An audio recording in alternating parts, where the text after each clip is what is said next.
Kozhikode Mavoor road KSRTC ടെർമിനലിന്റെ ബലക്ഷയം സംബന്ധിച്ച് പഠിച്ച് പുതിയ റിപ്പോർട്ട് നൽകാൻ ആവശ്യപ്പെട്ട് പൊതുമരാമത്ത് വകുപ്പിന് മന്ത്രി KB ഗണേഷ് കുമാർ കത്ത് നൽകി.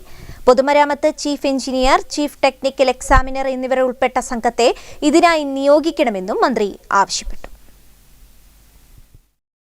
തീരാ തലവേദനയായ മാവൂർ റോഡ് KSRTC ടെർമിനലിന്റെ ബലക്ഷയം സംബന്ധിച്ച് പഠിച്ച് പുതിയ റിപ്പോർട്ട് നൽകാനാണ് പൊതുമരാമത്ത് വകുപ്പിന് മന്ത്രി KB ഗണേഷ് കുമാർ കത്തു നൽകിയത്. പൊതുമരാമത്ത് chief engineer, chief technical examiner എന്നിവരുൾപ്പെട്ട സംഘത്തെ ഇതിനായി നിയോഗിക്കണമെന്നും മന്ത്രി ആവശ്യപ്പെട്ടിട്ടുണ്ട്.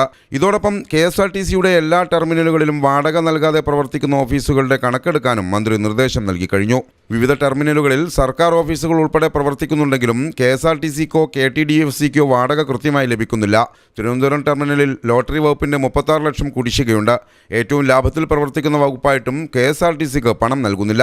കോഴിക്കോട് ടെർമിനലിൽ ഓഫീസുകൾ ഒന്നും ഇല്ലെങ്കിലും പാർക്കിംഗ് ഇനത്തിലും ശുചിമുറി വാടക ഇനത്തിലും ലക്ഷങ്ങളാണ് കരാറുകാരുടെ മാസ വരുമാനം. ഇതേക്കുറിച്ചും വിശദ റിപ്പോർട്ട് നൽകാനാണ് ആവശ്യപ്പെട്ടത്. കോഴിക്കോട് ടെർമിനലിന്റെ ബലക്ഷയം പരിഹരിക്കുവാൻ 32.5 കോടി ചെലവഴിക്കണമെന്നാണ് IIT പഠന റിപ്പോർട്ട്. എന്നാൽ അവർ കണ്ടെത്തിയ അത്രയും പ്രശ്നങ്ങൾ കെട്ടിടത്തിൽ ഇല്ലെന്നാണ് ഇപ്പോഴത്തെ നിലപാട്.